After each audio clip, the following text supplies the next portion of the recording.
Halo, salam jumpa saudara-saudari mahasiswa sekalian. Kali ini kita ada di kelas Bahasa Indonesia, kuliah Stadium General semester ganjil tahun ajaran 2020-2021, Politeknik Negeri Bali, Kampus Gianyar. Salam sehat untuk kita semua. Nah, pada kuliah perdana ini izinkan saya memperkenalkan dosen pengampu mata kuliah ini. Dosen utama Politeknik Negeri Bali. Beliau atas nama Dr. Andos I Gusti Putu Sutarma M. Hum.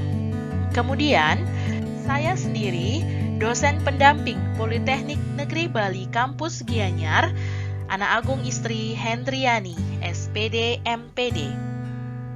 Pada kesempatan yang berbahagia ini, izinkan saya memperkenalkan sekaligus menyampaikan penilaian yang akan kita laksanakan dalam perkuliahan ini. Terdapat 3 poin penting untuk merangkum atau mengakomodasi nilai yang akan kalian dapatkan. Yang pertama, diperoleh dari nilai harian, kemudian nilai UTS, dan nilai ujian akhir semester. Sebagai mata kuliah humaniora, nilai kelulusan minimal 6,6 atau B. Kita memasuki materi yang akan kita bahas pada pertemuan kali ini. Pun materi yang akan kita pelajari dalam perkuliahan ini, yang pertama pendahuluan, kemudian yang kedua bahasa Indonesia yang baik dan benar.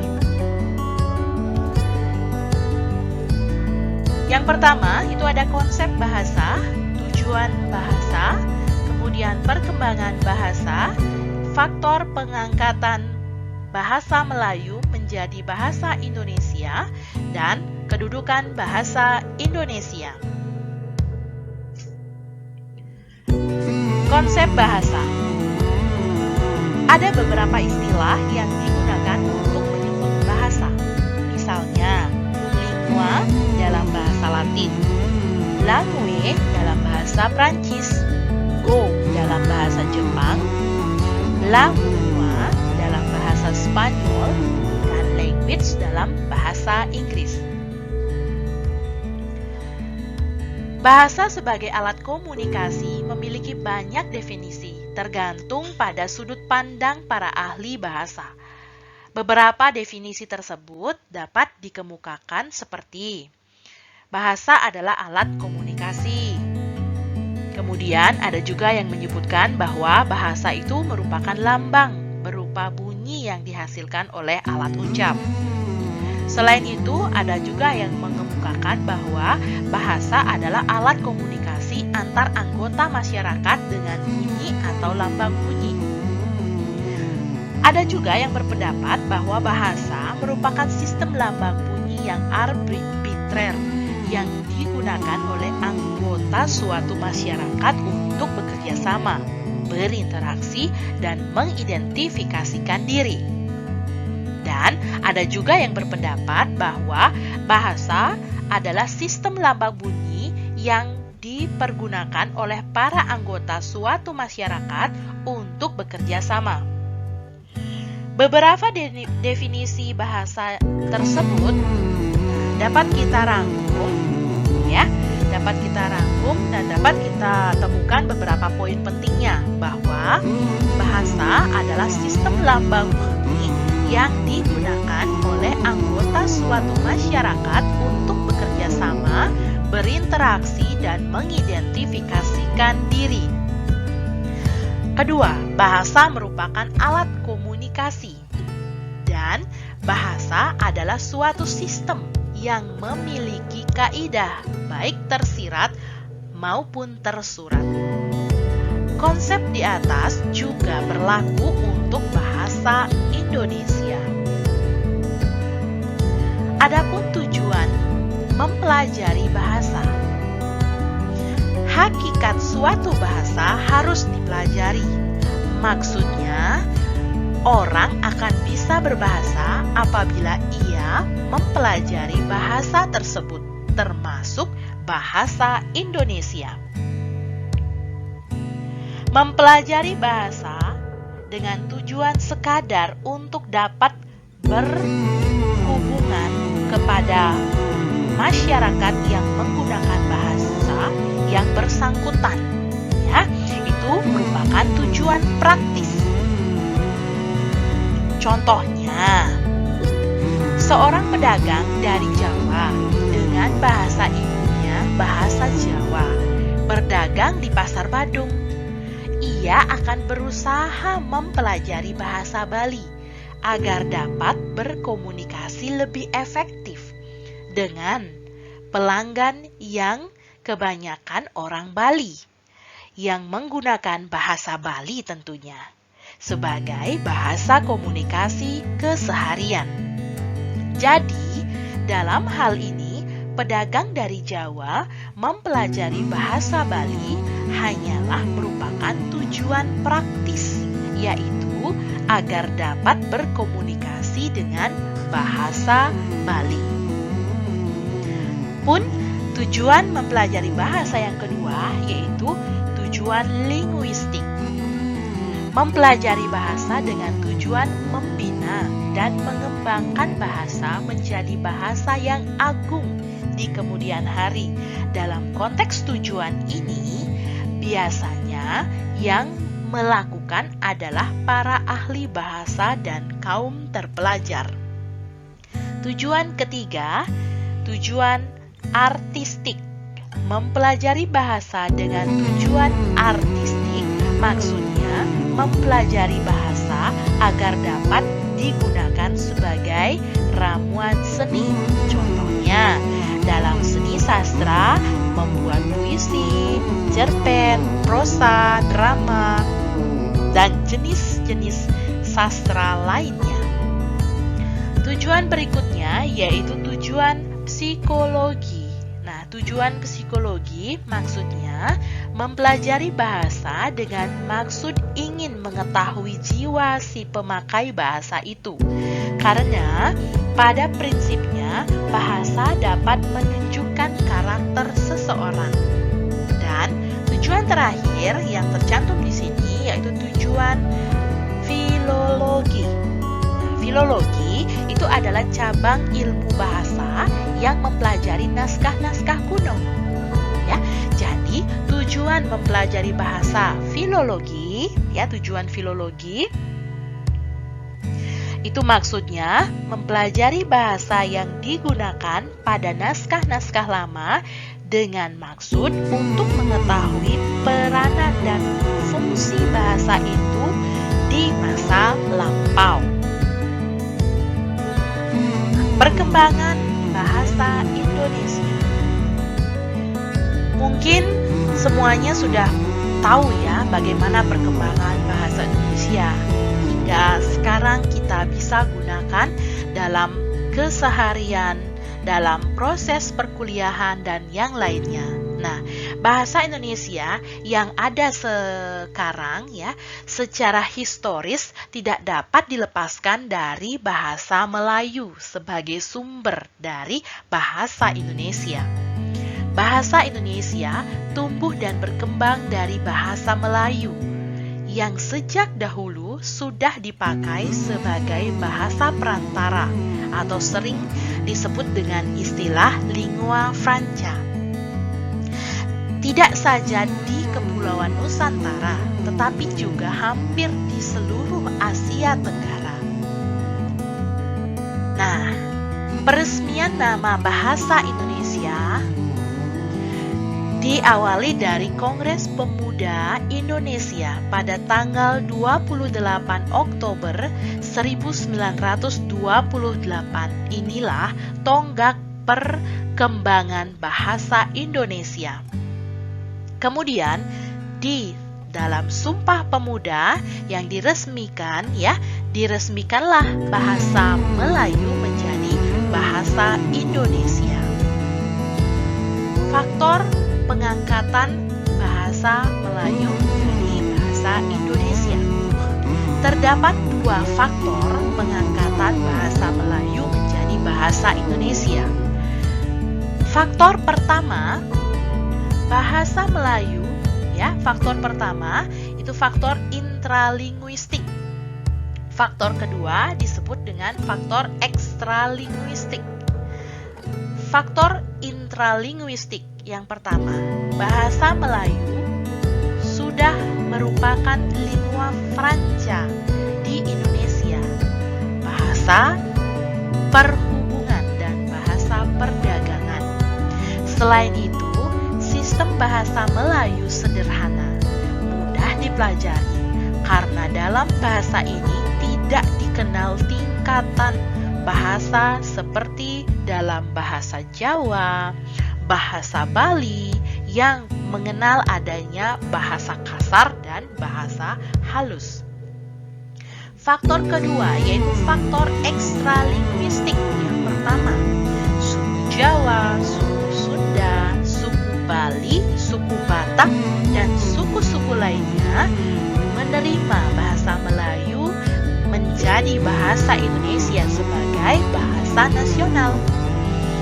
Kedua, bahasa Melayu mempunyai kesanggupan untuk dipakai sebagai bahasa kebudayaan dalam arti yang luas. Nah, hal ini tercermin dari fungsi bahasa Melayu. Fungsi bahasa Melayu. Ya, fungsi bahasa Melayu yang sudah diresmikan menjadi bahasa Indonesia. Nah, sekarang kita akan membahas apa sih fungsi dari bahasa Indonesia itu sendiri ya. Fungsi bahasa Indonesia dalam kedudukannya itu sangat istimewa karena memiliki kedudukan yang istimewa di bangsa Indonesia. Fungsi bahasa yang pertama, bahasa Indonesia merupakan bahasa nasional yang diresmikan pada tanggal 28 Oktober 1982 dan bahasa resmi negara yang diresmikan pada tanggal 18 Agustus 1945 yang ditetapkan dalam Undang-Undang Dasar Negara Kesatuan Republik Indonesia tahun 1945. Terdapat fungsi bahasa nasional. Adapun fungsi bahasa Indonesia sebagai bahasa nasional antara lain sebagai lambang kebanggaan nasional. Kedua, lambang identitas nasional. Ketiga, lambang pemersatu berbagai masyarakat yang berbeda-beda latar belakang sosial, budaya, dan bahasanya. Yang keempat, sebagai alat penghubung antar budaya dan antar daerah. Selain fungsi bahasa nasional, bahasa Indonesia juga memiliki sebagai fungsi bahasa negara atau bahasa resmi. Pertama, bahasa resmi kenegaraan. Kedua, bahasa pengantar resmi di lembaga-lembaga pendidikan. Ketiga, bahasa resmi di dalam perhubungan pada tingkat nasional untuk kepentingan perencanaan dan pelaksanaan pembangunan serta pemerintahan. Dan yang keempat, bahasa resmi dalam pengembangan kebudayaan dan pemanfaatan ilmu pengetahuan serta teknologi. Nah, itulah tadi beberapa hal berkenaan dengan bahasa ya. Apa dan kenapa bahasa Melayu dijadikan sebagai bahasa Indonesia atau diangkat kedudukannya menjadi bahasa Indonesia, tadi sudah dipaparkan. Selanjutnya, kita menuju ke bahasa Indonesia yang baik dan benar. Dalam kehidupan bermasyarakat, terdapat bermacam-macam pemakaian bahasa. Kenyataan ini sering tidak disadari oleh kebanyakan orang. Hal ini menyebabkan timbulnya anggapan bahwa pemakaian bahasa tidak memuaskan, baik di kalangan pelajar, mahasiswa, bahkan di kalangan guru dan para cendekiawan.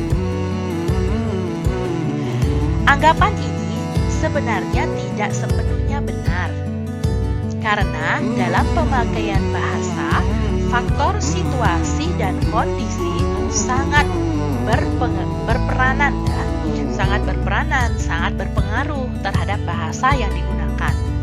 Misalnya, dalam situasi yang santai di rumah, kemudian ngobrol di warung kopi mungkin, tentu akan menggunakan bahasa yang berbeda dengan situasi dalam seminar, perkuliahan, pidato, atau proses belajar mengajar di kelas.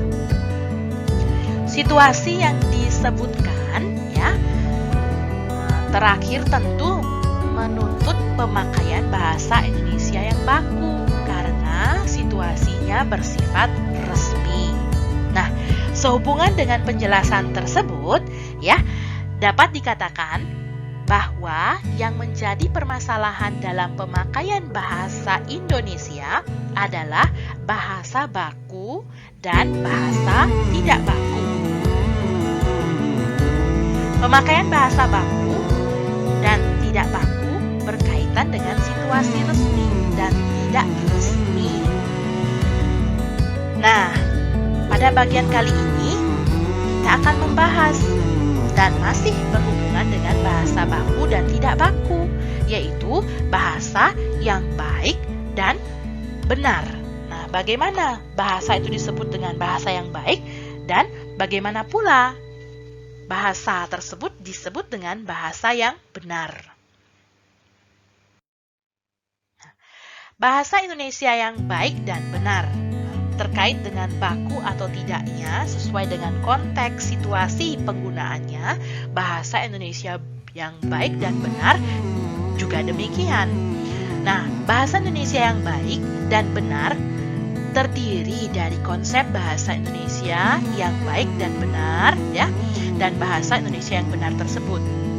Bahasa Indonesia yang baik adalah pemakaian bahasa Indonesia dengan pemanfaatan ragam yang tepat dan serasi menurut golongan penuturnya. Sedangkan bahasa Indonesia yang benar adalah pemakaian bahasa Indonesia yang sesuai dengan kaidah-kaidah bahasa Indonesia yang berlaku. Bahasa Indonesia yang baik dan benar seperti apa? Adalah pemakaian bahasa Indonesia dengan pemanfaatan ragam yang tepat dan sesuai dengan kaidah-kaidah bahasa Indonesia yang berlaku. Tergantung situasi dan kondisi di mana pembicara sedang menyampaikan ide-idenya. Ini dia contohnya. Contoh bahasa Indonesia yang baik. Seperti apa yang baik? 1. Berapa sekilo gulanya, Bu? Nah, jika kita berbicara di pasar, ini termasuk ke dalam bahasa Indonesia yang baik gitu ya. Bu, makan. Di warung makan, ya jelas ini merupakan bahasa Indonesia yang baik. Anak-anak main bola di lapangan. Bagi mahasiswa baru, harap berkumpul di aula. Contoh yang kelima, rakyat yang menginginkan perubahan. Nah, kelima pernyataan di atas kelima pernyataan dalam contoh termasuk bahasa Indonesia yang baik karena mudah dipahami. Dalam pernyataan-pernyataan itu ada kaidah bahasa Indonesia yang tidak dipenuhi, sehingga bahasa Indonesia yang baik dapat dikatakan belum tentu benar. Kemudian, contoh bahasa Indonesia yang benar. Berapa harga 1 kilogram gula itu, Bu? Nah, di pasar ini benar, tetapi tidak baik Kenapa tidak baik? Nah, inilah yang perlu kita bahas. Kenapa tidak baik? Nah, kedua, Bu, saya ingin makan nasi dengan lauknya. Nah, pembicaraan ini di warung makan benar, tetapi tidak baik. Yang ketiga, anak-anak bermain bola di lapangan. Nah, ini contoh kalimat yang benar dan baik. Keempat, mahasiswa baru harap berkumpul di aula. Nah, ini juga contoh kalimat yang benar dan baik ya. Kelima, rakyat menginginkan perubahan. Nah, ini juga termasuk ke dalam kalimat yang benar serta baik. Pernyataan 1 dan 2 atau contoh kalimat 1 dan 2 menunjukkan bahasa yang benar, tetapi tidak baik karena faktor situasi.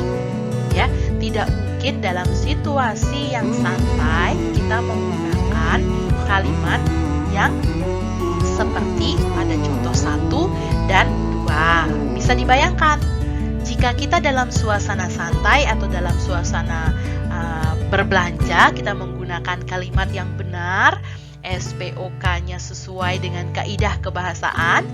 Nah, kita bisa bayangkan bagaimana tanggapan dari penjual atau pedagang ya. Kita lanjut. Contoh bahasa Indonesia yang baik dan benar. 1. Pramuwisata itu sedang menghandle wisatawan yang mengikuti tur. 2. Surat itu harus ditandatangani oleh pejabat yang berwenang. 3. Daripada melamun, lebih baik mengerjakan hal-hal yang positif. 4. Mahasiswa baru PNB harus mengikuti PKKMB. 5. Para wisatawan mancanegara menyukai objek wisata di Bali. Kelima, pernyataan di atas merupakan merupakan contoh kalimat yang mudah dipahami dan sesuai dengan kaidah-kaidah bahasa Indonesia, sehingga disebut bahasa Indonesia yang baik dan benar. Kita lanjut. Kita beralih sekarang ke kaidah umum bahasa Indonesia. Nah, apa sih yang disebut dengan kaidah umum bahasa Indonesia? Begitu ya. Nah, bagian dipentingkan diletakkan di depan, sedangkan penjelasan di belakangnya. Nah, apa sih itu sebenarnya gitu ya? Ini sama dengan prinsip menerangkan, diterangkan, ya, diterangkan, menerangkan, ya, MD dan DM. Contohnya, surat cinta, yang mana yang diterangkan, yang mana yang menerangkan, yang mana unsur pentingnya, yang mana yang kurang penting. Nah, bagian atau tulisan yang bercetak merah itu adalah bagian yang dipentingkan dalam sebuah pengungkapan. Surat, majalah, sepatu, hotel, rambut, nah itu adalah bagian-bagian yang dipentingkan. Sedangkan kata yang mengikuti merupakan bagian penjelas, ya, bagian penjelas. Surat apa itu? Surat cinta. Nah, surat itu adalah bagian yang dipentingkan, sedangkan kata yang mengikuti adalah penjelasnya untuk memperjelas kata yang bercetak merah. Begitu. Kita lanjut. Nah, selain itu juga ada perkecualian hukum DM. Ada pengecualiannya ya, diterangkan, menerangkan. Pengecualiannya bagaimana? Artinya yang tidak wajib seperti yang diinformasikan pada slide sebelumnya, begitu ya. Ada yang dipentingkan, ada penjelasannya. Sekarang kebalikannya, pengecualiannya seperti ini. keterangan di depan. Nah, jika ada keterangan, unsur keterangan di depan, maka diterangkan, menerangkan. Ya, sudah makan, padahal kan makan sudah makan kan yang dipentingkan, tetapi ini pengecualiannya. Ya, keterangan di depan, sudah makan kemarin pagi. Nah, itu dia. Ini pengecualian karena terdapat keterangan di depan. Kemudian adanya preposisi di depan. Dalam kelas, ke pasar, dari kantor. Nah, kata yang bercetak merah itu merupakan bagian-bagian yang menjadikan ya pengecualian hukum DM ini berlaku. Kata bilangan di depan ya, ada 5 biji, 4 orang gitu.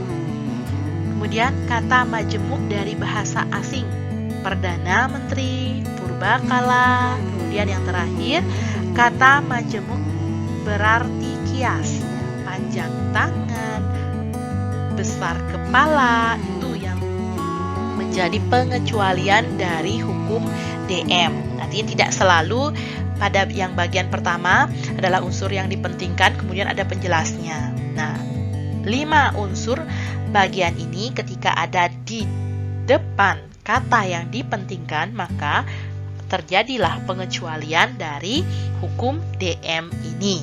Seperti itu. Nah, ada pula lagi nih, bahasa Indonesia tidak mengenal konjungsi dan tasrif. Artinya, bahasa Indonesia tidak mengenal perubahan bentuk kata kerja akibat perubahan pembicaraan dan waktu berbicara. Tidak ada perubahan, ya, siapa yang berbicara dan waktunya kapan. Tidak ada perubahan. Contohnya, saya membeli baju besok pagi. Membeli. Sekarang kami membeli nasi. Mereka membeli sepatu tadi malam. Dia membeli tiket lusa. Nah, walaupun pelakunya berbeda, entah dia itu saya, kami, mereka, dia, dan waktu peristiwanya berbeda, besok pagi kah, sekarang, tadi malam, pun lusa, berbeda, ya. Kata kerja membeli, bentuknya tidak berubah. Hal ini juga berlaku untuk kata kerja lainnya. Kemudian, bahasa Indonesia tidak mengenal perbedaan kata benda yang menyatakan perbedaan jenis kelamin, baik laki-laki, maskulin ya, dan wanita atau feminin. Tidak mengenal perbedaan. Contohnya, kata kakak sama saja digunakan untuk laki-laki ataupun perempuan. Kata teman, kata adik, saudara, ipar, pemuda, mahasiswa itu tetap digunakan sama. Tidak ada perbedaan jenis kelamin yang digunakan. Ya, artinya tidak berbeda yang digunakan. Kalau saya punya teman, teman laki, teman perempuan itu bisa menggunakan kata teman itu tadi. Ya, sampai di sana. Kita lanjut. Bahasa Indonesia tidak mengenal perubahan bentuk kata akibat penjamakan. Nah, ada 3 cara penjamakan, yaitu yang pertama, pengulangan, kedua, penambahan kata bilangan, dan penambahan kata petunjuk bilangan. Nah, contohnya sudah ada 3. Contoh pertama, pengulangan ya, benda-benda, ibu-ibu, buku-buku, itu pengulangan. 5 lembar, 100 buku, 1.000.000 orang, itu penambahan kata bilangan. Dan contoh yang ketiga, beberapa batang, banyak mahasiswa, para murid. Nah ya, itu termasuk dalam penambahan kata penunjuk bilangan. Nah, terakhir, Bahasa Indonesia bersifat demokratis, artinya tidak mengenal tingkatan bahasa yang diakibatkan oleh perbedaan status sosial. Contohnya, kata makan. Kita di sini sudah disiapkan 3 contoh kalimat. Yang pertama, Presiden makan siang bersama menteri. Kata makan loh ya. Contoh kedua, Iwayan sama Rata makan di warung tadi siang. Makan. Sapi itu makan rumput di lapangan. Nah, kata makan ya, kata makan itu setara, sama, tidak mengenal perbedaan status sosial. Artinya bahasa Indonesia bersifat demokratis. Nah, dari pembahasan kita tadi berkaitan dengan pengenalan bahasa secara umum, kenapa bahasa Melayu diangkat kedudukannya menjadi bahasa Indonesia. Kemudian bagaimana bahasa atau kaidah bahasa yang baik dan benar itu dipergunakan dalam konteks situasinya seperti apa, dan yang lain-lain sudah kita pelajari bersama. Nah, semoga dengan informasi yang saya rasa belum terlalu mendalam ya, bisa kalian pahami dengan baik ya, bisa saudara-saudara pahami dengan baik sehingga nantinya bisa bermanfaat bagi kegiatan ya, bagi kegiatan dan juga materi yang akan kita bahas pada perkuliahan selanjutnya. Ya, itu saja untuk kegiatan kita pada hari ini, pada perkuliahan perdana ini. Semoga informasi penting dapat kalian peroleh dari informasi yang sudah dijabarkan tadi. Sekian dan terima kasih.